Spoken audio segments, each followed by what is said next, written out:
Hello friends, आप सभी का स्वागत है home science classes with Mohini ma'am में। कल जो हमारी क्लास हुई थी टेक्सटाइल की, उसमें हमने कताई के विषय में पढ़ा था। यांत्रिक कताई जो कि स्टेपल रेशों के लिए होती है, और हमने पढ़ी थी कौन सी, रासायनिक कताइयाँ। तो हमने इन दोनों पॉइंट्स को क्लियर किया था। यांत्रिक कताई में हमने आपको बताया था कताइयाँ 6 प्रकार की होती हैं, जिसमें हमने आपको पारंपरिक रिंग कताई बताई थी और खुली व अंतिम कताई बताई थी, और साथ ही साथ हमने घर्षण जिसे कि फ्रिक्शन कताई कहते हैं उसके विषय में बताया था, और स्वयं ऐंठन वाली जिसे सेल्फ ट्विस्ट स्पिनिंग कहते हैं उस कताई की चर्चा की थी, और इलेक्ट्रोस्टैटिक कताई की बात की थी, और ऐंठन रहित जो होती है उस कताई की भी हमने बात की थी। तो ये टोटल 6 कताइयाँ हमने कल की क्लास में यांत्रिक कताई में पढ़ी थी, और रासायनिक में हमने 4 कताइयाँ पढ़ी थी। कौन सी थी? आर्द्र थी, शुष्क थी, मेल्ट थी एंड बायो कॉम्पोनेंट थी। तो कल की क्लास आप देख सकते हैं चैनल पर जाकर। और आज जो हमारी क्लास होगी वो विशेष तौर पर जो होगी धागों के प्रकार आप मान सकते हो, और हम धागे के वर्गों को भी पढ़ेंगे यहाँ पर। मतलब जो भी आपसे धागों से संबंधित प्रश्न पूछे जाते हैं कि नॉट यार्न क्या होता है, केबल यार्न क्या होता है, सिंपल स्टैंडर्ड यार्न मतलब सादा एक हरा धागा क्या होता है, दोहरा धागा क्या होता है, तो इन सब चीज़ों को हम पढ़ेंगे। ठीक है, तो स्टार्ट करते हैं क्लास। और क्लास हमारी जो कल नहीं हो पाई थी, टेक्सटाइल की क्लास परसों ही थी, तो थोड़ा पीयू को कोल्ड वगैरह हो गया था हमारी बेटी को, तो उम्मीद थी कि क्लास हो जाएगी दोपहर तक, लेकिन वो थोड़ा परेशान हो रही थी, तो फिर हमें उसको डॉक्टर को भी दिखाना पड़ा, तो इस वजह से कल क्लास आपकी नहीं हो पाई। हालांकि मुझे पूरी उम्मीद थी कि हम क्लास कर सकते थे, पर वो अचानक वो उठी तो उसको जकड़न हो रही थी, वो बहुत परेशान थी, तो फिर इस वजह से कल क्लास नहीं हो पाई। ठीक है, तो कंटिन्यूसली बकाया टेक्सटाइल की क्लासेस हमारे चैनल पर आप देख सकते हैं, चल ही रही हैं लगातार। आप टॉपिक वाइज वीडियो को देख सकते हो, सब पर नंबर भी पड़ा हुआ है, आराम से पढ़ाई कर सकते हो। देखो, आज हम सीधे धागों के वर्गों से मतलब स्टार्ट करेंगे। हाँ, एक बार हम धागों का प्रकार या सूत्र का जो वर्गीकरण होता है, तो उसमें कई बार ये पूछ लिया जाता है कि मुख्य रूप से जो धागे होते हैं कितने प्रकार के होते हैं, लेकिन अभी इससे संबंधित एक चीज़ आपको बतानी थी, सूत्र। ठीक है, सूत्र जो कि धागा होता है मुख्यतः कितने 3 प्रकार का होता है। ठीक है, मुख्यतः कितने 3 प्रकार का होता है, 3 प्रकार का होता है, 3 प्रकार का। कौन कौन से होते हैं? तो एक होते हैं सादे सूत्र, सादे सूत्र, ठीक है, जिसे हम प्लेन यार्न कहते हैं। दूसरे होते हैं टेक्सचर सूत्र, टेक्सचर सूत्र, ओके, टेक्सचर सूत्र को हम टेक्सचर यार्न कहेंगे। और स्पन सूत्र जो छोटे होते हैं, ठीक है, स्पन सूत्र उनकी बात करेंगे, स्पन सूत्र, ओके, स्पन सूत्र भी होते हैं जिसको हम स्पन यार्न कहते हैं। तो ये 3 तरीके के मुख्य धागे होते हैं। अब इन तीनों धागों को हम विशेष तौर पर यहाँ पर प्रकार में नहीं पढ़ेंगे, क्योंकि सादे सूत्र तो लगभग आपको जब टॉपिक करोगे टेक्सचर सूत्र क्या है, तो नॉर्मल चीज़ें तो हम आपको धागे के प्रकार में बता देंगे, लेकिन जो जो ये सादे सूत्र और टेक्सचर सूत्र हैं, स्पन सूत्र हैं, इनसे जो वस्त्र बनते हैं उनमें बहुत ज़्यादा अंतर दिया हुआ नहीं है। तो उसको आप क्या है जब पढ़ोगे तो आप, जैसे मैं यहाँ पर पढ़ा दूँगी तो सारी चीज़ें सेम सेम लगेंगी, तो सेम सेम, और उनकी कोई ट्रिक भी नहीं है कि उसकी क्या ट्रिक बनाए, पूरी थ्योरी है। तो हम उसका पेज पोस्ट पर डाल देंगे। आपके पास अगर बुक अवेलेबल नहीं है तो आप इसको चाहो तो नोट कर लेना या 2-4 बार पढ़ लेना, जिससे आपको तीनों का थोड़ा थोड़ा डिफरेंस पता चल जाए। क्योंकि इतना सारी चीज़ें कि लगभग सारे रेशे फुज्जीदार बताए गए हैं, लगभग सारे रेशों में गांठें बताई गई हैं, तो बहुत ज़्यादा डिफरेंस नहीं है। सभी रेशे कम भारी बताए गए हैं, कुछ ठंडे भी हैं, कुछ आरामदायक हैं, तो इनमें बहुत ज़्यादा डिफरेंस नहीं है तीनों में। तो इसलिए मैं यहाँ पर पढ़ाऊँगी तो आप लोग क्या है इरिटेट हो जाते हो जब सेम सेम चीज़ें होती, तो आप वीडियो पूरी देखते नहीं हो। तो हम इम्पॉर्टेंट चीज़ आपको सारी बताएंगे, और हालांकि इन सूत्रों से ज़्यादा क्वेश्चन भी नहीं आते हैं, तो जो आते हैं वो आपको हम जो जो चीज़ें आती हैं इनसे वो हम सब बता देंगे अभी। ठीक है, तो वो आप ऐसे ही पेज पढ़ लीजिएगा, मैं आपको दे दूँगी। ओके, तो अब हम बात करते हैं जो धागों के वर्ग होते हैं। तो धागों के 2 वर्ग होते हैं। मैं पोस्ट डालूंगी तो आप खुद ही समझ जाओगे कि मैं क्या कह रही थी, ठीक है। धागों के जो वर्ग होते हैं 2 वर्गों में बांटा गया है। पूछा जाए धागों को कितने वर्गों में बांटा गया है, तो 2 वर्गों में बांटा गया है। धागों को 2 वर्गों में बांटा गया है। कौन कौन से वर्ग हैं ये बांटा गया है, ओके। कौन कौन से वर्ग हैं, तो एक तो आपका वही हो जाता है अभी जो हम कह रहे थे, साधारण धागे जो होते हैं, ठीक है, साधारण धागे होते हैं, साधारण धागे होते हैं। दूसरे जो आपके होते हैं सम्मिश्रित धागे होते हैं, सम्मिश्रित धागे होते हैं, ओके। सम्मिश्रित धागे को हम जटिल धागे भी कहते हैं, जटिल धागे भी कहते हैं। इनको हम कॉम्प्लेक्स या नोवेल्टी यार्न भी कहते हैं, कॉम्प्लेक्स, ओके, कॉम्प्लेक्स या फिर नोवेल्टी यार्न भी कहते हैं, नोवेल्टी यार्न भी कहते हैं, ओके। Novelty, NOVELT, okay. तो नोवेल्टी, कॉम्प्लेक्स यार्न भी कहते हैं। साधारण को आप जानते हो हम सिंपल स्टैंडर्ड यार्न कहते हैं, सिंपल स्टैंडर्ड यार्न कहते हैं, सिंपल स्टैंडर्ड, ठीक है, स्टैंडर्ड यार्न हम इसको कहते हैं, ओके, ठीक है। जो आपकी सिंपल स्टैंडर्ड या फिर साधारण जो धागा होता है ये मात्र 2 प्रकार का होता है, मात्र ये 2 प्रकार का होता है। कौन कौन से होते हैं ये 2 होते हैं आपके इकहरा धागा, ओके, इकहरा धागा जिसको हम मतलब सिंपल यार्न कहते हैं, इकहरा धागा होता है। और दूसरा होता है आपका दोहरा धागा, दोहरा धागा, इसको हम 2 प्लाई यार्न भी कहते हैं, 2 प्लाई। अच्छा, प्लाई का मतलब भी आप ध्यान रखिएगा, धागे को कहते हैं। अगर 2 धागे हैं तो हम उसको 2 प्लाई कहेंगे, 1 धागा है तो हम उसको 1 प्लाई कहेंगे, ठीक है। तो कॉम्प्लेक्स यार्न और दूसरा मतलब इसको हम नोवेल्टी यार्न भी कहते हैं, ठीक है। इसको मतलब सम्मिश्रित धागे की हम बात करने लगे यहाँ पर। अगर हम बात करते हैं दोहरे धागे एवं रस्सी नुमा धागे को, अच्छा, दोहरे धागे को रस्सी नुमा धागा भी कहते हैं, ओके, रस्सी नुमा धागा भी कहते हैं। तो दोहरा धागा हो या फिर रस्सी नुमा धागे हो, दोहरा धागा मतलब सिंपल 2 यार्न ले रखे हैं आपने, और रस्सी नुमा में बहुत सारे यार्न आ जाएंगे, ठीक है। तो दोहरे धागे को रस्सी यार्न नहीं कहते हैं, बल्कि दोहरे धागे का मतलब हो गया 2 धागे, और रस्सी नुमा यार्न का मतलब हो गया कि रस्सी में आप जानते हो बहुत सारे धागे मिलकर रस्सी बनाई जाती है, ठीक है। तो हम उस रस्सी को क्या कहते हैं, कॉर्ड कहते हैं, ठीक है। तो हम इसको 2 प्लाई यार्न या फिर केबल यार्न कह सकते हैं। केबल क्योंकि रस्सी की तरह होते हैं, और केबल और कभी कभी कॉर्ड भी हम इसको कह सकते हैं। तो कॉर्ड है, केबल है, ये इसलिए बोलते हैं क्योंकि ये रस्सी नुमा भी होते हैं, ठीक है। तो भाई हम आपको बता देते हैं एक बार और कि ये फ़ोन की जो स्क्रीन है उस पर मैं उंगली से लिख रही हूँ, इस वजह से ये राइटिंग आपको थोड़ी अच्छी नहीं दिख रही है, खिचपिच हो रही है, लेकिन हम आपको पूरा प्रयास अच्छे से पढ़ाने का यहाँ पर करेंगे, ठीक है। तो दोहरा धागा एवं रस्सी नुमा धागा और साथ ही साथ इकहरा धागा किसके, साधारण धागे के प्रकार हैं। कॉम्प्लेक्स जो नोवेल्टी यार्न होते हैं इनके बहुत सारे प्रकार होते हैं, जिसको हम बाद में मतलब पूरा जब टॉपिक अभी पढ़ेंगे तो उसमें हम एक एक करके क्लियर कर देंगे। अभी हम थोड़ी सी बात कर लेते हैं किसकी, जो हमने अभी बताया था आपको साधारण धागा जो प्रकार बताया था, पहला वाला साधारण धागा, हम इसकी बात कर लेते हैं, ठीक है। साधारण धागा, ओके, साधारण धागा जिसमें हमने 2 बताए थे आपको। नंबर 1 कौन सा बताया था, साधारण इकहरा धागा, ठीक है, साधारण इकहरा धागा, साधारण इकहरा धागा की बात कर लेते हैं पहले, ठीक है। और दूसरा हमने अभी जो बताया था उसकी हम बाद में बात करेंगे। तो यहाँ पर आपको वही चीज़ याद रखनी है, केवल एक प्रकार के रेशे का यहाँ पर प्रयोग होता है, ठीक है। केवल एक प्रकार के रेशे का प्रयोग करते हैं, केवल एक प्रकार के, मतलब कोई भी मिक्स नहीं होता है, सिंपल एक ही रेशे से रस्सी बनी धागा बना हुआ होता है, ठीक है। केवल एक प्रकार के रेशे का प्रयोग करते हैं, ओके, तभी हम इसको साधारण कहते हैं। सबसे बड़ी चीज़ एक प्रकार के रेशे का प्रयोग। दूसरा पॉइंट जो इम्पोर्टेंट है इसमें वो ये है कि शुरू से अंत तक ऐंठन की प्रक्रिया भी एक ही दिशा में होती है, ठीक है। शुरू से अंत तक, शुरू से, नंबर 1 पॉइंट ये था, नंबर 2 पॉइंट ये है, शुरू से अंत तक जो ऐंठन दी जाती है वो भी एक ही दिशा में होती है, ओके। क्योंकि आप जानते हो रेशे से ट्विस्ट करके ही धागा बनाया जाता है। जब ये धागा बना हुआ होता है, इकहरा धागा जो होता है, इकहरा धागा, साधारण इकहरा धागा केवल एक प्रकार के रेशियो से बनाया जाता है, इसीलिए इसको हम साधारण और इकहरा कहते हैं। और शुरू से ऐंठन जो होती है एक ही दिशा में दी जाती है। ज़्यादातर रेशियो में जो ऐंठन होती है कभी दाएँ दी जाती है, कभी बाएँ दी जाती है, लेकिन इसमें हमेशा एक ही दिशा में ऐंठन दी जाती है, ठीक है। तो ये इसकी विशेषता है जो आपको ध्यान रखनी है। कह सकते हैं जैसे कि आपको थोड़ा सा अगर हम उदाहरण बता दें तो कह सकते हैं इस तरीके से बस एक सिंपल धागा है, ये मतलब सिंपल रेशा है और बस इसी को बटा जा रहा है। ओके, ये ऐंठन दी जा रही, मतलब सीधी ऐंठन आपको यहाँ पर देखने को मिलती है।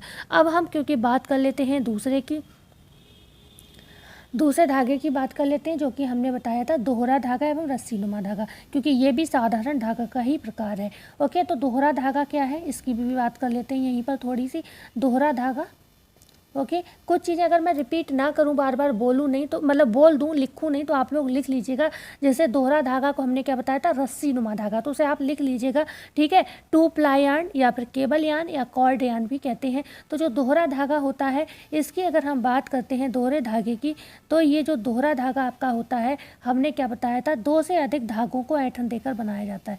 2 से अधिक धागे, ठीक है, 2 से अधिक धागों को ऐंठन देकर बनाया जाता है, धागों को ऐंठन देकर, तभी तो ये दोहरा हो गया। और ये इकहरा है, एक ही प्रकार के रेशों से बनाए जा रहे हैं, ठीक है, तो ये क्या है, इकहरा हो गया। तो यहाँ पर ये 2 से अधिक धागों को ऐंठन देकर बनाया जाता है, 2 से अधिक धागों को ऐंठन देकर ये बनाया जाता है, ऐंठन देकर। ओके, अगर 2 ही धागे लिए जाएंगे तो हम दोहरा धागा कहेंगे, 2 से अधिक धागे लिए जाएंगे तो हम उसको केबल या कॉर्ड कहेंगे, ठीक है। तो ऐंठन देकर बनाया जाता है, ओके, बनाया जाता है। ओके, तो यहाँ पर हम कह सकते हैं मतलब 2 धागे लिए, जैसे कि समझने के लिए मान लो एक धागा ये है, ठीक है, ये एक धागा है, ठीक है। अब इन दोनों को मिलाकर क्या किया, ऐंठन दे देकर दोनों धागों को मिलाकर एक में ही क्या किया, रस्सी बना ली, ठीक है, धागा बना लिया। अगर ज़्यादा ले लिए तो उसे हम रस्सी कहेंगे, ठीक है। तो ये चीज़ क्लियर हुई। अब हम आ जाते हैं अपने दूसरे प्रकार पर। पहला प्रकार आपका कंप्लीट हो गया। धागों को हमने 2 वर्ग में बांटा था, साधारण धागा और सम्मिश्रित धागा या जटिल धागा। तो साधारण धागे में हमने 2 बताए थे, सादा इकहरा धागा और दोहरा धागा, वो दोनों हमने आपको क्लियर कर दिए। अब हम आ जाते हैं अपने दूसरे पॉइंट, जिसको हम कह सकते हैं क्या, सम्मिश्रित धागा। सम्मिश्रित, इसके कई प्रकार होते हैं और इससे प्रश्न भी बनते हैं, ठीक है। सम्मिश्रित धागा, सम्मिश्रित धागे को हम जटिल धागा भी कहते हैं, जटिल धागा भी कहते हैं। ओके, इंग्लिश में हम इसको कॉम्प्लेक्स यार्न या फिर नॉवेल्टी यार्न कहते हैं। तो आप ये चीज़ को थोड़ा बहुत, जो चीज़ें हम नहीं लिख रहे हैं उसे आप ज़रूर मतलब लिख लीजिएगा, इंग्लिश में भी लिख लीजिएगा, क्योंकि आजकल क्या होता है सीधे सीधे इंग्लिश वर्जन भी पूछ लिया जाता है। तो नॉवेल्टी यार्न और आप इसको कॉम्प्लेक्स यार्न एक बार लिख लीजिएगा, ठीक है। तो हम बात करते हैं सम्मिश्रित या जटिल धागे की। ये प्रक्रिया जटिल कही गई, इसका मतलब ये इसका बनाने का तरीका कैसा है, जटिल है, ठीक है। तो क्यों, क्योंकि यहाँ पर विभिन्न प्रकार के रेशों को मिलाकर रेशों को सुंदर बनाने के लिए मतलब कार्य किया जाता है। मतलब रेशों से धागे सुंदर बनाए जाते हैं और सुंदर सुंदर कपड़े बनाए उससे जाते हैं, ठीक है। तो यहाँ पर सबसे बड़ी चीज़ जो होती है वो ये होती है, एक धागा आधार धागा होता है यहाँ पर, ठीक है। एक धागा कैसा होता है, आधारीय धागा है, ओके। इसमें कम से कम 2 धागे रहते हैं। एक धागा कैसा होता है, आधारीय धागा है, जैसे कि आप मान सकते हो जैसे ताना बाना नहीं होता है, तो एक ताना होता है, फिर हम बाने से उसकी बुनाई करते हैं। ऐसे ही एक यहाँ पर सिंपल धागा रहता है, एक आधारीय धागा होता है, और उस पर हम जब डिज़ाइन डालते हैं, ठीक है, डिज़ाइन डालते हैं तो हम एक दूसरे धागे का प्रयोग करते हैं। तो यहाँ पर एक धागा आधारीय धागा रहेगा, ये ध्यान रखिएगा, ठीक है। एक धागा आधारीय धागा रहेगा, ये इसकी विशेषता है। ये जटिल प्रकार की बुनाई होती है। ये दोहरे प्लाई यार्न या रंगों से तैयार होता है। यह दोहरे प्लाई यार्न, दोहरे मतलब हमने क्या बताया, 2 धागे लगभग इसमें रहते हैं। तो दोहरे प्लाई यार्न का मतलब क्या हुआ आपका, दोहरे प्लाई यार्न का मतलब यह हुआ कि 2 धागे कम से कम यहाँ पर होते ही होते हैं, ठीक है। तो दोहरे प्लाई यार्न, और ये विभिन्न, क्योंकि इनसे ज़्यादातर फैंसी वस्त्र बनते हैं, ठीक है, ध्यान रखिएगा, ज़्यादातर इनसे फैंसी वस्त्र बनते हैं। तो फैंसी वस्त्र बनने की वजह से ये ज़्यादातर क्या होते हैं, विभिन्न रंगों के ये होते हैं, ठीक है, जिससे उनसे विभिन्नता आती है, विविधता आती है। और आपने एक शब्द पढ़ा, सम्मिश्रित होते हैं। सम्मिश्रित का मतलब ही क्या हुआ कि कुछ ना कुछ मिक्स किया जा रहा है, या तो विभिन्न प्रकार के रंगों का प्रयोग किया करके रेशे बनाए जा रहे हैं, ठीक है, या विभिन्न वर्ग के रेशों को मिलाया जा रहा है और धागे बनाए जा रहे हैं, और विभिन्न प्रकार के धागे हैं, कलरफुल है, इसीलिए शब्द तो उसमें क्या होती है, नवीनता आएगी, है ना। तो इस तरीके से भी आप समझ सकते हो कि सम्मिश्रित का मतलब ये है कि विभिन्न चीज़ों को इसमें क्या किया जा रहा है, मिलाया जा रहा है, मिश्रण किया जा रहा है। तो मिश्रण क्यों करेगा कोई व्यक्ति भाई, कुछ ना कुछ सुंदरता प्राप्त होगी, कुछ तो ऐसा प्राप्त होगा जो मिश्रण करता है, ठीक है। तो ऐसे आप ये समझ सकते हो यहाँ पर क्यों विभिन्न रंगों का प्रयोग करते हैं। यहाँ पर अगर ये पूछा जाए तो आप जानते हो क्यों, क्योंकि धागों से क्या होती है, धागे जब नवीन बनेंगे इनसे क्या होती है, नवीनता आ जाती है, नवीनता आ जाएगी। सादा सिंपल धागा है, कलरफुल यूज़ कर लिए तो क्या नवीनता आ गई। और एक आधार धागा था, उस पर आपने दूसरे धागे से कुछ डिजाइन बना दी, फिर आप उससे कपड़ा बनाओगे तो वो और सुंदर लगेगा। तो कहीं ना कहीं नवीनता आ रही है, नहीं आ रही, ठीक है। तो नवीनता लाना यहाँ पर मुख्य उद्देश्य इन रेशों का रहता है, ठीक है, ठीक है। तो आधारीय धागे पे जब दूसरा धागा लपेटा जाता है तो क्या होता है, वो फैंसी रूप ले लेता है, इसीलिए इससे फैंसी वस्त्र बनाए जाते हैं, ठीक है। कौन से वस्त्र बनाए जाते हैं, फैंसी वस्त्र बनाए जाते हैं। Okay, all clear. अगर आपको नहीं क्लियर हुए हों तो ज़रूर हमें बताइएगा। ओके, तो आगे हम बात करते हैं इसके प्रकार के। देखो इसके बहुत सारे प्रकार हैं, एक बार मैं सरसरी तौर पर आपको बता देती हूँ जिससे क्या है आपको कन्फ्यूज़न नहीं होगा। मतलब अभी हम जो पढ़ेंगे वो सब इसी के प्रकार पढ़ेंगे, तब भी एक मोटे तौर पर हम आपको चीज़ें बोल देते हैं। एक होता है स्लब यार्न, जिसे हम थोड़ा बटा हुआ धागा कहते हैं। दूसरा होता है लूप यार्न, ठीक है। नॉट यार्न होते हैं, स्पॉट यार्न होते हैं, नब यार्न होते हैं। हालांकि नॉट यार्न को स्पॉट और नब यार्न भी कहा जाता है। स्पाइरल या कॉर्क स्क्रू रेयॉन यार्न होता है, मतलब धागा होता है। रेटाइन धागा होता है। नोवेल्टी तो है ही, प्रकार ही है ये, लेकिन कुछ विशेष नोवेल्टी प्रकार से धागे भी बनाए जाते हैं। स्ट्रैक्स हो गया, लेटेक्स हो गया, तो ये सारे जो टेक्सचर्ड यार्न होते हैं। ग्रैंडल, मैंने क्या बताया, टेक्सचर्ड यार्न। जो अभी हमने धागों के प्रकार 3 आपको बताए थे, कौन कौन से बताए थे प्रकार, सादे सूत्र, टेक्सचर सूत्र बताया था। तो टेक्सचर को मैंने क्या बताया, मैं आपको पढ़ा दूंगी, जो इंपॉर्टेंट चीज़ है वो मैं बता दूंगी, लेकिन इसमें बहुत तरीके की चीज़ें हैं कि किससे बनाया हुआ धागे से कपड़ा कैसा बनता है, खुरदरा होता है, मोटा होता है। तो ये जो तीनों धागे हमने 3 प्रकार बताए, सादे सूत्र हैं, टेक्सचर सूत्र हैं, स्पन सूत्र है, तो इनमें बहुत ज़्यादा डिफरेंस नहीं दिया गया है। तो वो जब चीज़ आप 1 2 बार 3 बार 4 बार उसको रिवाइज करोगे तो आपके आँखों में, आपके दिमाग में वो चीज़ बसने लगेगी कि हमने यहाँ पर ये लाइन पढ़ी थी, सादे सूत्र में ये लाइन पढ़ी थी, टेक्सचर में ये पढ़ी थी। तो वो चीज़ अगर मैं पढ़ाऊँगी तो आप कन्फ्यूज़ होगे, क्योंकि उसमें कोई ट्रिक है नहीं। थ्योरी भी बहुत लंबी है, अगर शॉर्टली है चलो 2 2 लाइनें तो बता दिया, थ्योरी भी कम से कम 15-20 पॉइंट में है, तो वो चीज़ आप पढ़कर ज़्यादा समझ सकते हो, ठीक है। समझो, बताने को मैं बता दूंगी, क्लास लंबी हो जाएगी, और वो अगर आप शांति से बैठ के पढ़ लोगे तो ज़्यादा समझ में आएगी, ठीक है। तो ये चीज़ कहना चाह रही थी। तो आगे हम अब क्लास में आगे बात करेंगे। सबसे पहले थोड़ा बटा हुआ धागा जो होता है, नंबर 1 पॉइंट डाल लीजिए। अब हमारे नोवेल्टी यार्न शुरू हो गए हैं जो कि फैंसी होते हैं और इनसे सुंदर सुंदर कपड़े हम देखते हैं मार्केट में। तो थोड़ा बटा हुआ धागे की बात करेंगे। बटा हुआ धागा क्या होता है ये, इसको इंग्लिश में कहते हैं श्लब यार्न। और मेरी आपसे गुजारिश रहेगी कि इनको इंग्लिश में ज़रूर लिखें, क्योंकि इंग्लिश में मतलब ज़्यादातर हिंदी में भी लिख दिया जाता है, कैसे, ऐसे लिख दिया जाता है, स्लब यार्न, ठीक है। ये स्लब धागा क्या होता है, तो ये चीज़ आपको पता होनी चाहिए, स्लब, ओके। तो इसलिए आप इसका इंग्लिश वर्जन ज़रूर लिखें, जो भी मैं पढ़ा रही हूँ। यहाँ पर होता क्या है, जो आपका ये स्लब यार्न होता है, इनमें क्या होता है, नियमित अंतरालों पर ऐंठन नहीं दी जाती। मतलब ऐंठन तो धागा बनेगा तो दी जाएगी भाई, धागा बिना ऐंठन के बनेगा नहीं, लेकिन जो इसके अंतर होता है, जो अंतराल होता है कि भाई ये नहीं है कि 1-1 इंच पर ही आप ऐंठन दे रहे हो। तो यहाँ पर जो ऐंठन का जो अंतराल आपसे पूछा जाए, अंतराल जो पूछा जाए किस चीज़ का, ऐंठन का, ठीक है। या थोड़ा उल्टा लिख दिया मैंने, सीधे लिख देती हूँ, क्योंकि अभी तो मैं बोल रही सही लगेगा, लेकिन बाद में आप पढ़ोगे तो भूल जाओगे, ठीक है। तो ऐंठन जो होती है यहाँ पर, ओके, लिखने में हमेशा सीधा सेंटेंस ही लिखा करें, क्योंकि जब हम पढ़कर भूल जाते हैं और बाद में पढ़ते हैं तो हमें समझ नहीं आता है कि लिखा क्या है, ओके। तो ऐंठन जो होती है नियमित अंतराल पर नहीं होती, ओके। ऐंठन तो होती है पर नियमित अंतराल पर इसमें नहीं होती। तो ऐसे प्रश्न बने तो आप ये आंसर करोगे कि अगर आपसे पूछा जाए ऐसा कौन सा धागा है जिसमें ऐंठन जो होती है नियमित अंतराल पर नहीं दी जाती, बल्कि एक निश्चित मध्यांतरों पर कसाव अधिक या हल्का कर दिया जाता है, तो वो स्लब यार्न होता है। तो यहाँ पर मैंने क्या बोला, नियमित अंतरालों पर ऐंठन नहीं होती, बल्कि इसमें होता क्या है, एक निश्चित, ध्यान से पढ़िएगा, एक निश्चित, ऐसी थ्योरी से प्रश्न आते हैं आपके, एक निश्चित मध्यांतरों पर क्या किया जाता है, जो ऐंठन है उसको या तो ये अधिक कर देंगे या हल्का कर देंगे, ठीक है। जहाँ पर मान लो ये धागा है, आपको समझाने को मैं बता देती हूँ। जैसे ये धागा जा रहा है, ठीक है,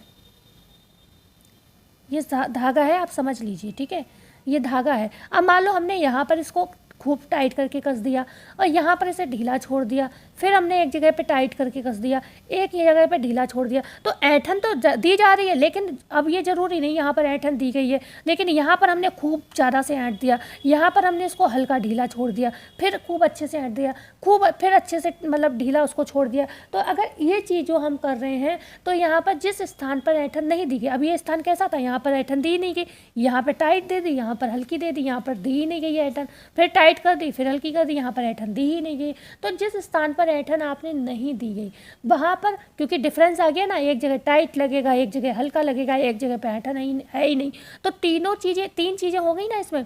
एक कैसा हो जाएगा हिस्सा ऐंठन रहित, मतलब कम ऐंठन वाला, एक हिस्सा हो जाएगा जिसमें ऐंठन बहुत है, एक हिस्सा कैसा हो गया बिल्कुल ढीला ढाला, उसमें कुछ बिल्कुल ऐंठन दी ही नहीं गई है।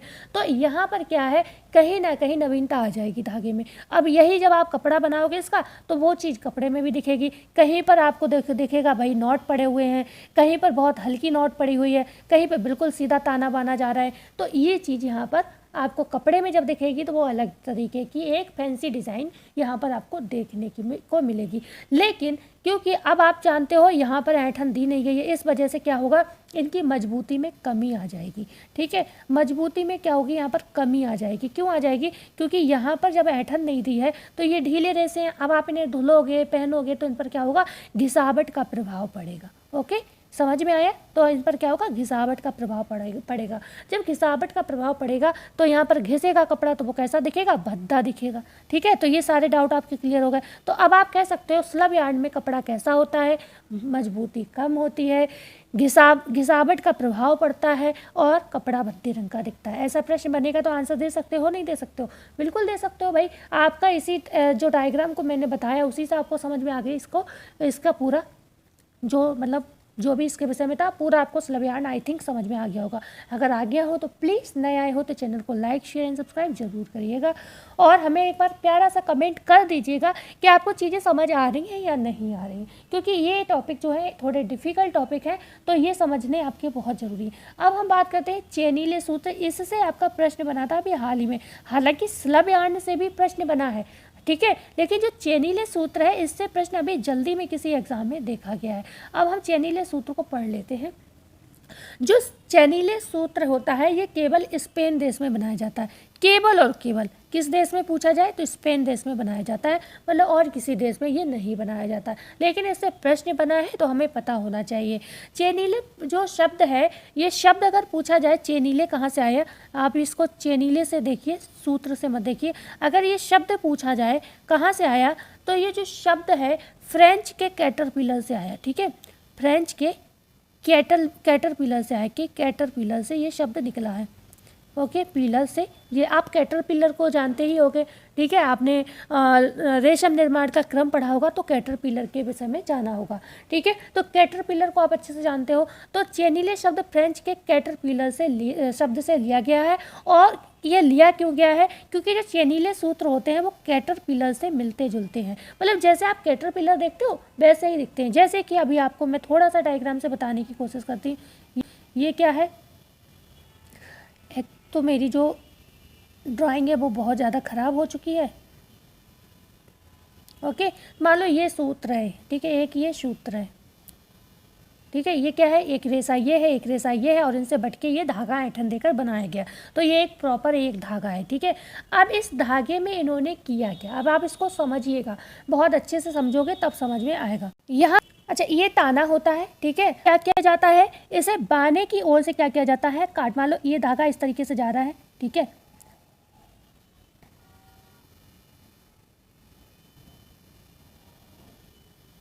ठीक है, इस तरीके से जा रहा है। अब इसको क्या है, यहाँ से काट दिया गया। तो इसमें क्या है, जब ये कट जाएगा तो ये इस तरीके से ये फुज्जियाँ बन जाएंगी। ठीक है, समझ रहे हो, इस तरीके से फुज्जियाँ बन जाएंगी। मान लो आपका बाना था, उसको बानेदार दिशा में जा रहा था कपड़ा, अब आपने इसको धागे को क्या किया, काट दिया। तो काट दिया तो ऐसी फुज्जियाँ से दिखेंगी ना आपको। तो इस तरीके से इसको क्या होता है, काट दिया जाता है, बस इतना होता है। जब कट जाता है तो आपने वेलवेट का कपड़ा देखा होगा, वेलवेट का कपड़ा आई थिंक आप सबने देखा होगा। तो वेलवेट या पाइल के समान यहाँ पर सूत्र तैयार होता है। ठीक है, तो किसकी तरह सूत्र, ये सब वेलवेट आप छुओगे कभी भी तो आपको कैसा दिखेगा, रुएदार दिखेगा, क्योंकि वो रुएदार नहीं होता है, बल्कि उसमें क्या होता है उसकी कटिंग कर दी जाती है उसकी बुनाई के बाद, जिससे उसमें रेशे निकले हुए दिखते हैं, वो यही चीज़ होती है। ठीक है, तो वेलवेट हो गया, और आपके कह सकते हैं जो पाइल के समान जो कपड़े होते हैं वो इसी के बनाए जाते हैं। ठीक है, वेलवेट और पाइल के समान जो कपड़े होते हैं वो आपके इसी के जो है बनाए जाते हैं। तो इतना क्लियर हुआ। चेनिले सूत्र में आगे भी चीज़ें हैं जिसको आपको पढ़ना पड़ेगा। अभी एक सेकेंड।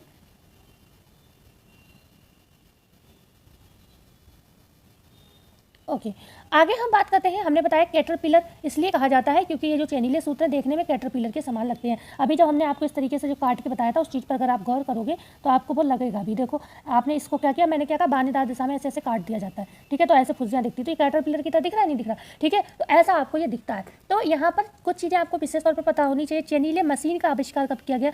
ठीक है, नवीनतम मशीन एक बनाई गई चेनीले सूत्र बनाने के लिए, वो 1977 में बनाई गई। ठीक है, 1977 में चेनीले सूत्र बनाने की मशीन को डिज़ाइन किया गया। ठीक है, मशीन को 1977 में डिज़ाइन किया गया। यहाँ पर अगर हम बात करें जो चेनीले सूत्र है किसका प्रयोग, मतलब चेनीले सूत्र जो बनाए जाते हैं किस धागे से बनाए जाते हैं, तो सूती से, जिसे हम कपास भी कहते हैं। ठीक है, ऊनी से भी बनते हैं चेनीले सूत्र। तो ये प्रश्न पूछा जा सकता है क्योंकि साफ साफ दिया हुआ है बुक में कि इनसे कौन कौन से धागे तैयार होते हैं। तो कपास, ऊन, रेयॉन, बल्कि नायलॉन और पॉलिएस्टर, मतलब मानव निर्मित और कृत्रिम दोनों ही बनाए जाते हैं। ठीक है, चेनीले सूत्र से जो धागे बनते हैं वो मानव निर्मित और कृत्रिम दोनों ही बनाए जाते हैं। पॉलिएस्टर भी इससे बनता है। ओके, तो आई थिंक आप क्लियर होगा। अब इनसे वस्त्र कौन कौन से बनते हैं, तो ड्रेपरी के वस्त्र बन जाते हैं। ड्रेपरी के जो भी कपड़े होते हैं वो इससे बनते हैं। ओके, उसके साथ साथ ही हमारी जो ड्रेसेस होती हैं वो बनाई जाती हैं इससे, और साथ साथ चादर भी आप इससे बना सकते हो चेनीले के कपड़े से। ठीक है, क्लियर हुआ। आई थिंक इसमें और कोई चीज़ ऐसी है नहीं। ये नर्म फुज्जीदार स्प्रिंग के समान सतह वाले होते हैं, नर्म होते हैं। ये फुज्जीदार तो हमने आपको पहले बताया, जब ये रेसे कट जाते हैं तो ये कैसे होते हैं, फुज्जीदार दिखते हैं। ठीक है, तो ये नर्म और फुज्जीदार होते हैं, बस इतना लिख लीजिएगा। तो आई थिंक आपको ये क्लियर हुआ होगा चेनीले सूत्र। अब हम आ जाते हैं अपना तीसरा पॉइंट। नॉवेल्टी यार्न नहीं पढ़ रहे हैं, ये ध्यान रखिएगा। फंदेदार सूत्र की बात हम करते हैं। फंदेदार सूत्र, फंदेदार सूत्र को हम क्या कहते हैं, लूप यार्न भी कहते हैं। तो इंग्लिश वर्जन जरूर लिखिएगा। ओके, लूप यार्न कहते हैं हम इसको। ओके ओके, आगे हम इसके अगर हम लूप यार्न की बात करें तो लूप यार्न में क्या होता है, इसमें जो ऐंठन होती है, ऐंठन के स्थान पर क्या किया जाता है, चारों धागों मतलब आधार धागे को के चारों ओर फंदा लगा दिया जाता है। मान लो ये धागा है जा रहा है, ठीक है, तो यहाँ पर क्या होता है, इस तरीके से ये फंदे से यहाँ पर जो है दिखाई देते हैं। ओके, इस तरीके से। ठीक है, तो इस तरीके से यहाँ पर क्या होता है, फंदे लगा दिए जाते हैं। ओके, तो ये फंदे से यहाँ पर दिखते हुए आपको प्रतीत होते हैं। इस तरीके से ये फंदे जैसे आपकी बुनाई यहाँ पर होती है। तो इसको एक बार अच्छे से थ्योरी पढ़ लीजिएगा। इस धागे पर कुछ स्थान को छोड़कर, इस धागे पर सीधे प्रश्न बनेगा क्योंकि बुक में भी ज़्यादा डिफिकल्ट नहीं दिया है। तो इस धागे पर कुछ स्थान को छोड़कर आधार धागे, हमने बताया फैंसी में क्या होता है, एक आधार धागा होता है और एक ऐसा धागा होता है आपका जिससे डिज़ाइन किया जाता है धागे को। ठीक है, तो आधार धागे के चारों ओर फंदा लगा दिया जाता है।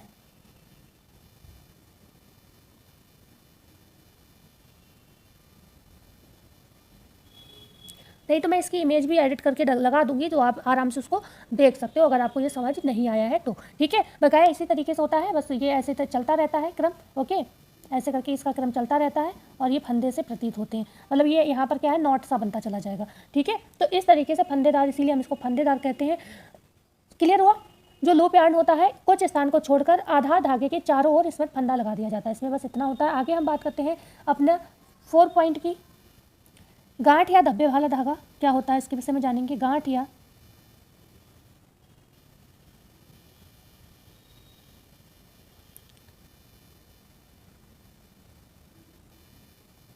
वाला धागा, जिसको हम कहते हैं नॉट यार्न या फिर स्पॉट यार्न भी कहते हैं, स्पॉट यार्न। ओके, अगर हम इसकी बात करते हैं, इसमें विशेष चीज़ ये है कि इसके नाम बहुत सारे हैं। देखो, नॉट, स्पॉट तो आपको अभी हमने बता दिया। इसको नब यार्न भी कहते हैं, नब। ठीक है। चाहे नवयान आपको हिंदी में भी लिख सकता है या फिर आपको इंग्लिश में भी इसको लिखकर दे सकते हैं, ठीक है। नवयान KNOV, तो इस तरीके से भी आपको लिखा ये मिल सकता है, ठीक है। तो नवयान, नॉट भी हमने बता दिया, नॉट भी कहते हैं, स्पॉट कहते हैं, और नवयान इसके 4 ये, और कभी कभी नाप भी कहते हैं, नव को कभी कभी नाप भी लिख दिया जाता है, KNOP, ठीक है। नाप और नव दोनों ध्यान रखिएगा, ये इसके कुछ नाम है, ओके। 3-4 ये पूछा जाए तो मतलब एक ही धागे की ये बात कर रहे हैं। इसमें भी भाई है 2 धागे तो प्रयोग होते ही हैं, इनमें 2 धागे का प्रयोग होता है। कौन कौन से 2 धागे प्रयोग होते हैं? 2 धागे प्रयोग होते हैं, जिसमें एक तो हमने बताया क्या प्रमुख धागा होता है, ओके। प्रमुख होता है मतलब जिसे आधारी धागा कह सकते हैं, और एक दूसरा धागा होता है जिसको हम लपेटने का काम करते हैं। तो इसमें होता क्या भाई, नाम से पता चला नॉट जैसा बन जाता है, नॉट। तो नॉट में आपको समझ में आ रहा होगा। तो यहाँ पर क्या होता है, 2 धागों का प्रयोग किया गया। तो एक तो आधार धागा था, दूसरे धागे को मान लो ये धागा है, ठीक है।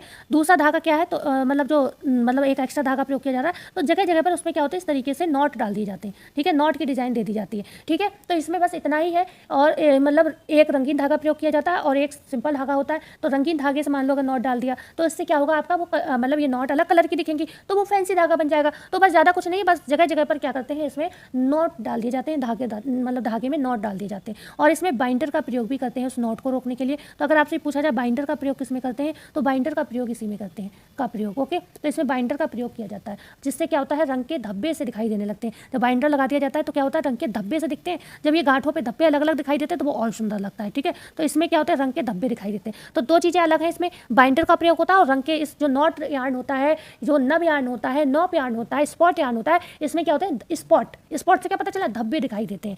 नॉट से क्या पता चलता है कि धागा जो है गांठदार होता है, ठीक है। तो इसमें क्या है, धब्बे से दिखाई देते हैं, इसीलिए हम इसको क्या कहते हैं, स्पॉट यार्न कहते हैं, ओके। आई थिंक क्लियर होगा, इसमें कुछ ज़्यादा डिफिकल्ट नहीं था। आगे हम बात करते हैं स्पाइरल कॉर्क स्क्रू भी कहते हैं इसको। नंबर 5 स्पाइरल सूत्र। स्पाइरल चीज़ें आप पढ़ो तो ज़्यादा डिफिकल्ट नहीं है, जब तक नहीं पढ़ते हैं तब तक तो लगता ही है कि पता नहीं कहाँ से प्रश्न आ गया। तो एक बार चीज़ों को पढ़ने की कोशिश करिए, ठीक है। कॉर्क स्क्रू, कॉर्क ऊपर लगेगा रहा, ठीक है। कॉर्क है, कॉर्क स्क्रू, या फिर हम इसको सर्पाकार भी कहते हैं। किसी बुक में इसको सिर्फ सर्पाकार दिया गया है, किसी बुक में स्पाइरल दिया गया है, लेकिन ये सेम चीज़ें हैं, ठीक है। तो हम इसको कॉर्क स्क्रू भी कहते हैं, तो ध्यान रखिएगा, कॉर्क स्क्रू, SCREW, ओके। तो हम इसको कॉर्क स्क्रू भी कहते हैं। क्या होता है इस धागे की अगर हम बात करें तो भाई हमने हर बार बताया फैंसी धागा है तो 2 धागे तो होंगे ही होंगे। तो लेकिन यहाँ पर 2 धागे का प्रयोग तो होगा, लेकिन 2 धागों में क्या होगा, इसमें 2 धागे जो होंगे, एक सेकेंड लिख ही देती हूँ, 2 धागों का प्रयोग लेकिन इसमें होगा क्या, जो उसमें ऐंठन होगी, जो ऐंठन की माप होगी वो भिन्न भिन्न होती है, ठीक है। भिन्न भिन्न माप होगी, ऐसा नहीं है कि बराबर ऐंठन, कहीं पर मान लो 1 इंच पे 5 बार ऐंठा गया है धागा, तो जरूरी नहीं है कि हर प्रति इंच पर वो 5 बार ही ऐंठा जाएगा। क्योंकि आपको एक चीज़ और पता होनी चाहिए, ऐंठन भी 3 तरीके से दी जाती है। यहाँ पर थोड़ा सा मैं नोट कर देती हूँ, हालांकि ये अलग पॉइंट है, हम इसको रेज कर देंगे बाद में। जो ऐंठन होती है 3 तरीके की होती हैं, अगर आपको ये क्लियर हो जाएगा तो और अच्छे से समझ में आएगा। एक होती है निम्न श्रेणी की ऐंठन, जो कि हम धागे अभी पढ़ रहे हैं, आगे भी हम इसकी चर्चा कल की क्लास में शायद करेंगे। तो निम्न श्रेणी की जो ऐंठन होती है, जिसको हम निम्न स्तर की ऐंठन कहते हैं, ये 0 से 3 प्रति इंच होती है, 0 से 3 प्रति इंच होती है, ओके। मतलब 1 इंच में 3 बार धागे को ट्विस्ट किया गया, ऐसे समझ सकते हो, ठीक है, ओके। दूसरी जो होती है जिसको हम औसत ऐंठन या फिर साधारण ऐंठन कहते हैं, औसत ऐंठन, साधारण ऐंठन है जो हर रेशे में दी जा सकती है, उसको हम कहते हैं 3 से 7 इंच की ये होनी चाहिए। मतलब कम से कम 3 या अधिक से अधिक 7 प्रति इंच धागे में क्या होती है, ऐंठन होनी चाहिए। एक तीसरी ऐंठन होती है जो कि सबसे उच्च श्रेणी की ऐंठन मानी जाती है, उत्तम प्रकार की होती है, उत्तम कोटि की ऐंठन होती है, उत्तम श्रेणी भी कह सकते हो। वो ऐंठन जो होती है आपकी 7 से 12 इंच की होती है, प्रति इंच की होती है, ठीक है। तो ये जो होती है ऐंठन आपकी मुख्य होती है, धागों को बनाने में दी जाती है। जब रेशे से धागा बनाया जाता है तो ऐंठ कर बनाया जाता है ना, तो वो धागा बना है उसके प्रति इंच में कितनी ऐंठन दी गई है उसको दर्शाता है। अगर 0 से 3 इंच है तो धागा निम्न श्रेणी का है, 3 से 7 है तो फिर मतलब धागा साधारण है, और 7 से 12 इंच तक ऐंठन दी गई है प्रति इंच पर धागे में, तो क्या है, वो बहुत अच्छा उत्तम कोटि का मजबूत धागा है, ठीक है। तो यहाँ पर भी वही चीज़ मैं आपको समझा रही थी। यहाँ पर जो धागा है वो में मैंने क्या बताया, इसमें आपकी जो माप है ऐंठन की वो भिन्न भिन्न होती है। जरूरी नहीं है कि अगर 1 इंच में 0 से 3 दी गई है तो दूसरे इंच में भी उतनी है, उसमें कम और ज़्यादा भी ये ऐंठन हो सकती है। तो इस तरीके का प्रश्न बने ऐंठन को लेकर तो आप आंसर समझ जाओगे। स्पाइरल के विषय में बात हो रही है, इसमें 2 धागों का प्रयोग होता है, लेकिन उनकी माप और ऐंठन कैसी होती है, भिन्न भिन्न होती है। माप ऐंठन कैसी होती है, धागों में प्रति इंच क्या होती है, माप और ऐंठन भिन्न भिन्न होती है, अलग अलग होती है, ओके, भिन्न भिन्न होती है, ओके। ठीक है। तो यहाँ पर जो ऐंठन देकर बटकर धागा बनाया जाता है, तो उसमें क्या होता है, स्पाइरल से क्योंकि विभिन्न व्यास के होते हैं ये, तो इनमें जो ऐंठन भी होती है विभिन्न गतियों में दी जाती है। व्यास भी इनका विभिन्न होता है। व्यास का वही मतलब है, जब ऐंठन आपने कहीं पे ज़्यादा की है, कहीं पे कम की है, तो क्या है, व्यास अलग अलग हो जाएगा। जहाँ पर ज़्यादा ऐंठा है वहाँ पर ज़्यादा पतला दिखेगा, जहाँ पे कम ऐंठा है वहाँ पर थोड़ा झूला हुआ सा, ढीला सा, मोटा दिखेगा। ठीक है ना। तो व्यास का मतलब क्या होता है, माइक्रोन या फिर डायमीटर। ठीक है। तो वो भी क्या होता है, व्यास भी इनका भिन्न भिन्न हो जाएगा। ओके। और इसमें जो ऐंठन की गतियाँ हैं वो भी अलग हो जाएंगी। तो सारी चीज़ इसमें ऐंठन से संबंधित जो व्यास होता है ये सब क्या है, अलग अलग होगी। ठीक है। तो यहाँ पर ऐंठन भी भिन्न होगी। ओके। व्यास और ऐंठन भिन्न भिन्न होगी, भिन्न भिन्न होगी। अब इसको स्पाइरल सर्पाकार क्यों कहते हैं, ये एक विशेष विषय बन जाता है। तो हम इसको सर्पाकार या फिर स्पाइरल इसलिए कहते हैं क्योंकि हमने क्या बताया, ये विभिन्न माप और विभिन्न ऐंठन का होता है। तो जहाँ पर हल्की ऐंठन होती है वहाँ पर रेशा कैसा होता है, महीन होता है। ध्यान से सुनिएगा जो मैं बात कह रही हूँ, ये लाइन अलग रखिएगा, महीन होता है। अब महीन धागे के ऊपर क्या करते हैं, जहाँ पर ऐंठन नहीं दी गई वो धागा मोटा होगा। ठीक है। तो यहाँ पर क्या करते हैं, मोटा धागा इस पर लपेट दिया जाता है। ओके। महीन धागे पर मोटा धागा लपेटा, मतलब छोटी सी बात याद रखो, ज़्यादा बात कुछ याद मत रखो।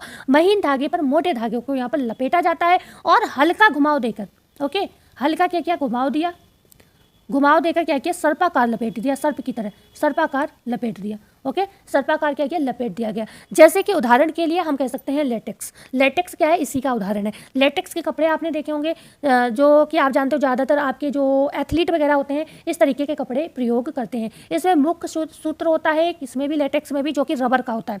ठीक है। तो इसमें ये पूछा जाए मुख्य सूत्र किसका होता है, मैं कलर चेंज कर ले रही हूँ जिससे आपको दिक्कत ना हो। मुख्य सूत्र किसका होता है, तो मुख्य सूत्र जो होता है इसमें रबर का होता है। रबर मुख्य सूत्र किसका होता है, रबर। सूत्र मतलब धागा। ठीक है। रबर का होता है और इसमें मुख्य सूत्र तो रबर का हो गया। इस वजह से क्या होता है, ये स्ट्रेचेबल होते हैं। लेटेक्स, जो लेटेक्स होते हैं, लेटेक्स भी लिखा होता है, कहीं कहीं लेटेक्स मिलता है लिखा हुआ। ठीक है। तो ये कैसे होता है, रबर होता है इनमें मुख्य धागा, तो इस वजह से ये स्ट्रेचेबल होते हैं। और इसके जो बाहरी सूत्र होते हैं जो ऊपर से दिखते हैं, जिससे गर्मी उर्मी ना लगे, मतलब एथलीट वगैरह होते हैं उन्हें भी वही गर्मी लगती है, तो वो कैसे होते हैं, वो कपास के होते हैं। ओके। मैं एक ही बोर्ड पर इसलिए समेट रही हूँ जिससे आपको दिक्कत ना हो। कपास के होते हैं, नायलॉन के होते हैं, नायलॉन।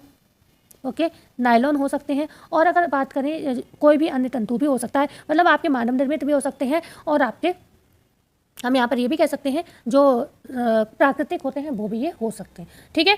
तो आगे हम बात करते हैं, आई थिंक क्लियर हुआ होगा। स्पाइरल सूत्र को हम कॉर्क स्क्रू और सर्पाकार धागा भी कहते हैं। कॉर्क स्क्रू जो धागे होते हैं, अगर इसमें पूछा जाए कितने धागे प्रयोग किए जाते हैं, तो इनमें सभी में नोवेल्टी यार्न में 2 धागों का प्रयोग होता है। ठीक है। महीन इनकी माप ऐंठन भिन्न भिन्न होती है। एक पॉइंट ये है, माप और ऐंठन इनकी भिन्न भिन्न होती है। और यहाँ पर विभिन्न व्यास एवं ऐंठन भी इनकी जो है अलग अलग होती है, क्योंकि माप और ऐंठन अलग होने की वजह से क्या होता है, इनका व्यास और ऐंठन भी अलग अलग होती है। ठीक है। और यहाँ पर क्या होता है, महीन धागे पर मोटे धागे को लपेटा जाता है। ये विशेष पॉइंट है, इसे अलग करके लिख लीजिएगा। जिससे क्या होता है, इनको हल्का सा घुमाव देकर सर्पाकार डिजाइन दे दिया जाता है। ठीक है। ये इससे कौन से कपड़े बनते हैं अभी हमने बताया आपको, तो इससे लेटेक्स जो कपड़े होते हैं, जिसको लेस्टेक्स भी कहते हैं, बनाए जाते हैं। लेस्टेक्स कपड़े में मुख्य जो आधार धागा क्या होता है, तो वो रबड़ का होता है।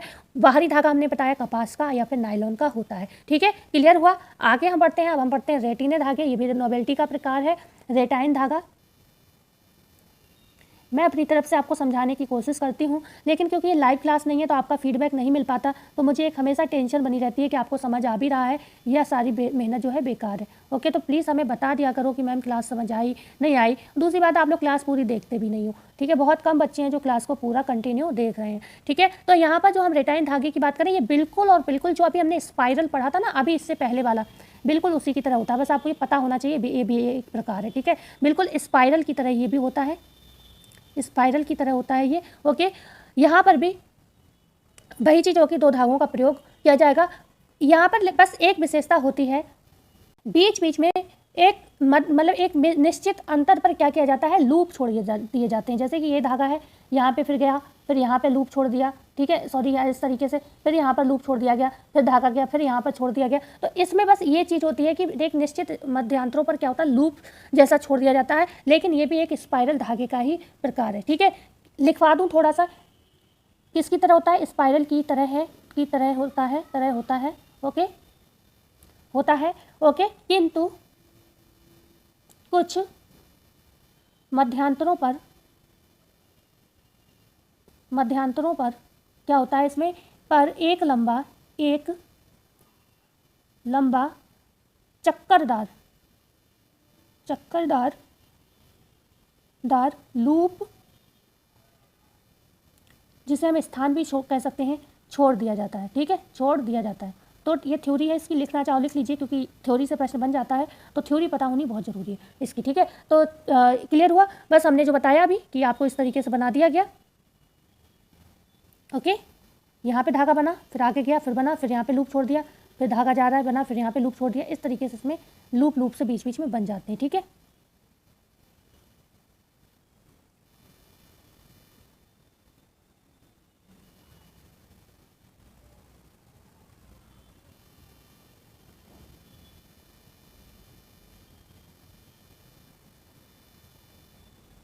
इस तरीके से। ठीक है, बढ़ते हैं आगे, बात करेंगे एक नए नोवेल्टी यार्न की, स्ट्रैक्स यार्न। ठीक है, स्ट्रैक्स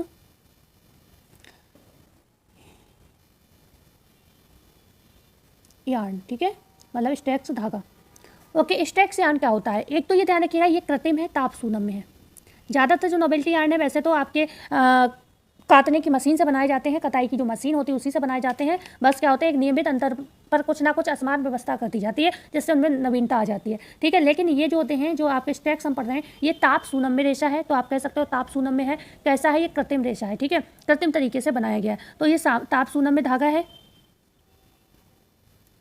ठीक है, ताप सूनम में धागा है। कैसा है? ये लचकदार धागा है, लचकदार धागा है।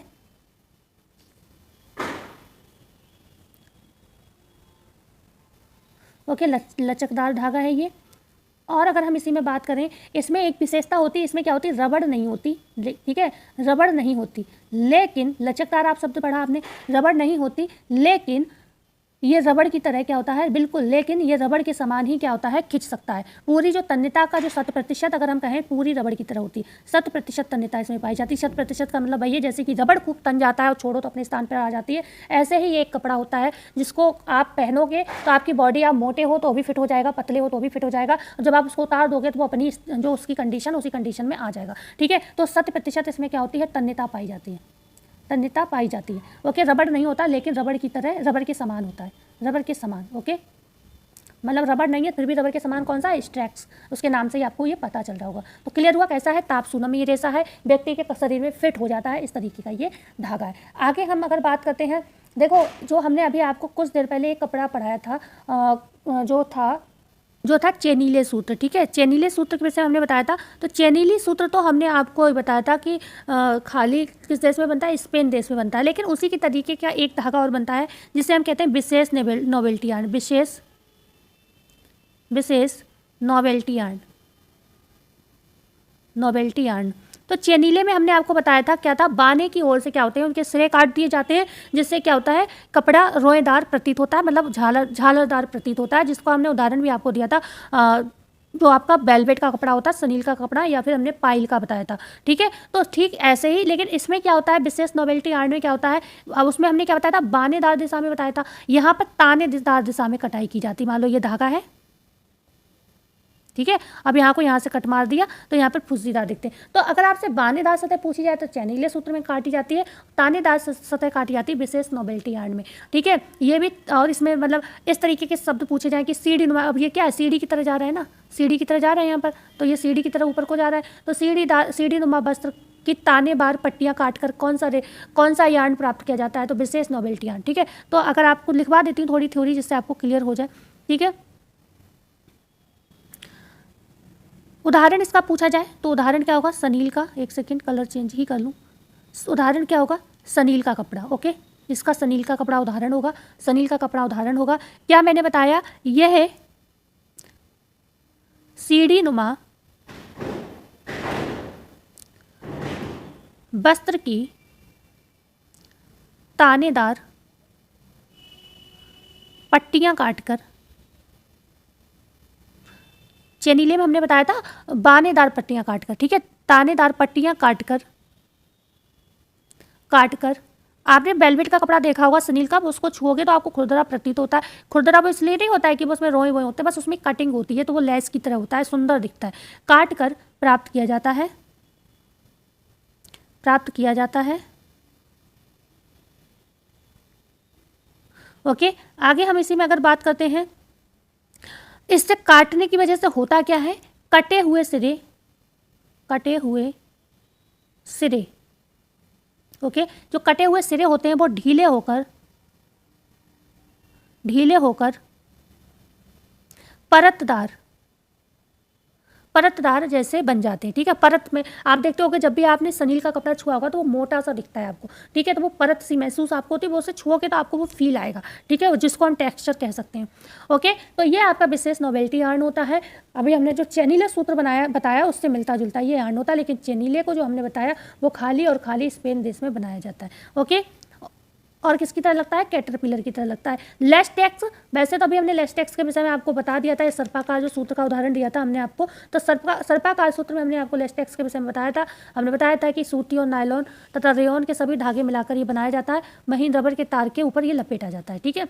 ओके, लिख लेती हूँ अलग से, कभी कभी सीधे लेटेक्स से पूछा जाए, क्योंकि वो तो हमने स्पाइरल के अंतर्गत आपको पढ़ाया है ना। अगर आपसे सीधे लेटेक्स पूछा जाए, कि सीधे लेटेक्स पूछ लिया जाए और आपको उसके अंतर्गत प्रश्न ना मिले, क्योंकि बुक्स में चीज़ें अलग अलग तरीके से दी हैं, तो आपको मैं हर तरीके से समझाने की कोशिश करती हूँ। ऐसे ही पूछ लिया जाए कि महीन रबर के तार को रुई या नायलॉन तथा नायलॉन के धागे पर बटकर बनाया जाता है, तो लेटेक्स है, ठीक है। यहाँ पर महीन रबर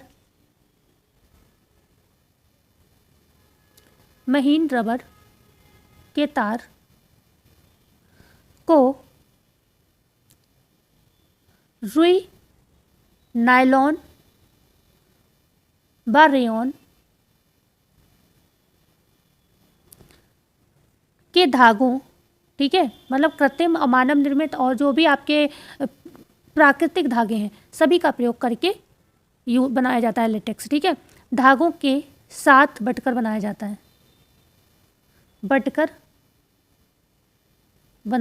है,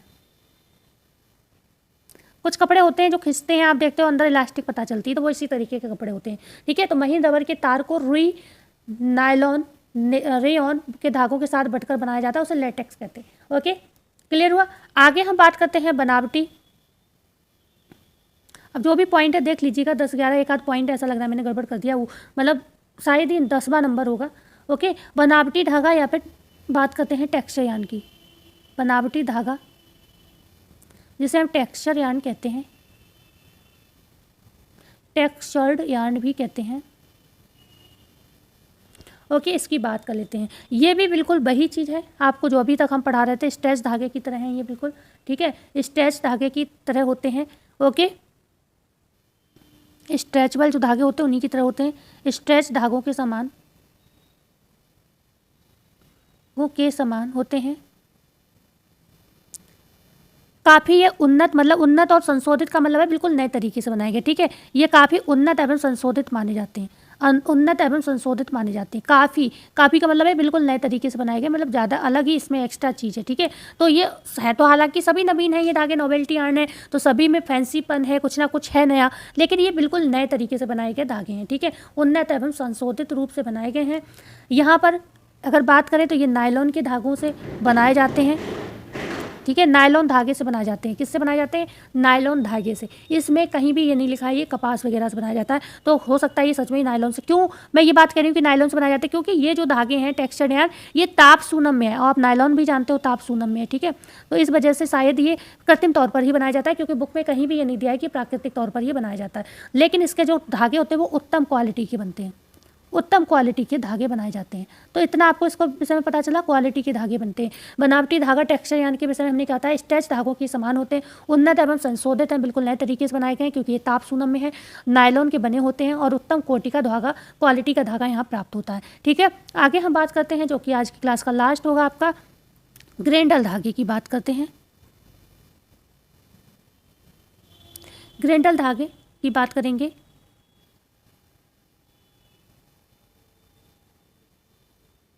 यार्न,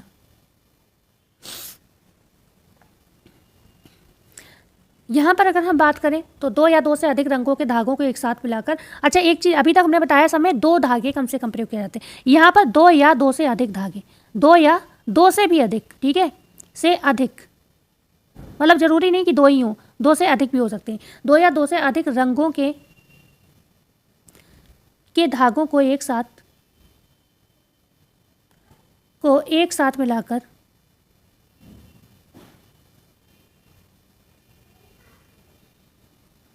मिलाकर बट करवा ऐंठन देकर धागा तैयार किया जाता है।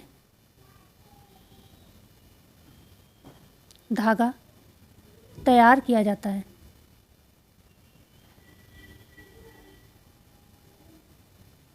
ओके, क्या बताया मैंने? दो या दो से अधिक धागों को एक साथ मिलाकर बटकर व ऐंठन देकर धागा तैयार किया जाता है, तो इसे क्या कहते हैं? ग्रैंडल धागा कहते हैं। ये भी धागे मतलब कह सकते हैं सुंदर होते हैं, ठीक है। ओके, सुंदर होते हैं ये धागे और आकर्षक होते हैं, क्योंकि दो से अधिक धागे हैं, सुंदर व आकर्षक।